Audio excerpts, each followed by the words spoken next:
In today's episode, let's talk about the vital importance of personal brand in the age of AI. One of the things that people are understandably concerned about with artificial intelligence is, hey, this thing's going to consume a lot of jobs. Yes, it will. Go back to yesterday's episode to talk about the jobs AI is going to create. But yes, it will consume a lot of jobs, but some jobs will be much harder to replace than others. What are those jobs? Those jobs are the ones where the human relationship is integral to the value that the job provides, where the human relationship is integral to the value the job provides. If I go to the gas station, right? It's all pump your own around here anyway. So one employee is as good as another. It doesn't really matter. I go and pump the gas, whatever. When I go to the grocery store, one employee, assuming they even have employees, it's not self checkout. One employee is as good as another. But when you go to your hairdresser, your barber, your therapist, there's that relationship that you have with that person that is a core part of the value proposition, right? You wouldn't be thrilled if someone just swapping out your therapist or your doctor or your dentist or someone who you don't have that relationship with, your lawyer, with just some rando, right? You'd be like, excuse me, where's my doctor? Right? This I'm sure you're qualified, but who are you? That is a core part of the value. So if you want to have a bit of insurance against AI, start thinking about what is the relationship that you provide to any professional context, right?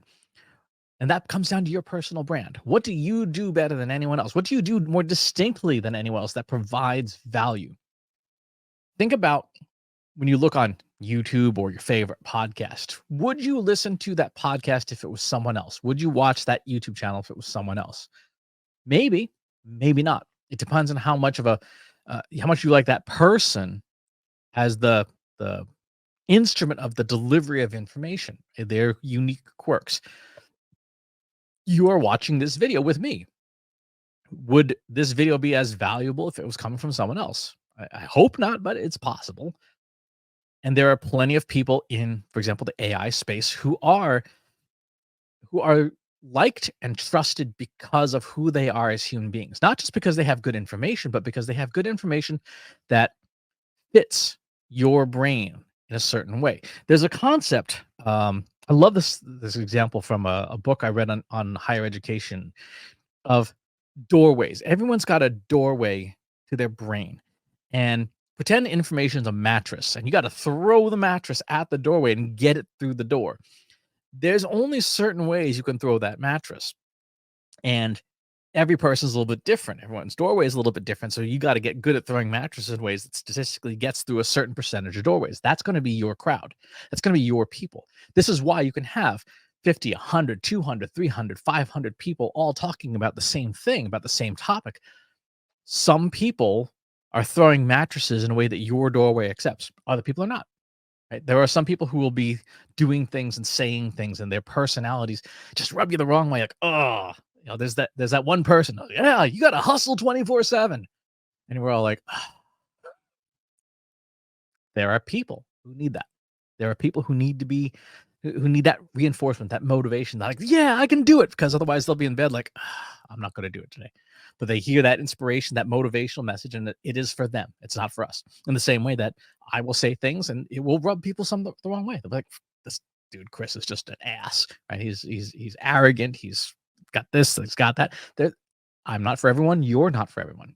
But your personal brand is the encapsulation of that, and it is what will distinguish you from others in hiring and in your work, and especially in AI. Because generative models, even with the best prompts, still struggle to sound exactly like someone. I have a whole series of things that I do to get a model to sound kind of like me, and it's getting better.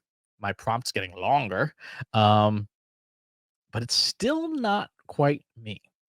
And so if you value the relationship that you and I have, then There's not a substitute. There's not a machine that can do that yet. Certainly, tools like HeyGen, for example, can create a video avatar that looks like me and sounds like me, but it's still not me. It's still not exactly me. So, your 2 questions to ask yourself. 1, what do you do that no one else, including machines, can do? And 2, is that part of your core value proposition? Whatever it is that you do, whether you're an employee, whether you're an owner, whether you are an influencer, whether you are a student, what is it that is so unique to you that no one and no thing else can do that nearly as well? That's your personal brand. And if you want an insurance policy against generative AI, double down on it. That's going to do it for today's episode. Thanks for tuning in. We'll talk to you soon. If you enjoyed this video, please hit the like button. Subscribe to my channel if you haven't already. And if you want to know when new videos are available, hit the bell button to be notified as soon as new content is live.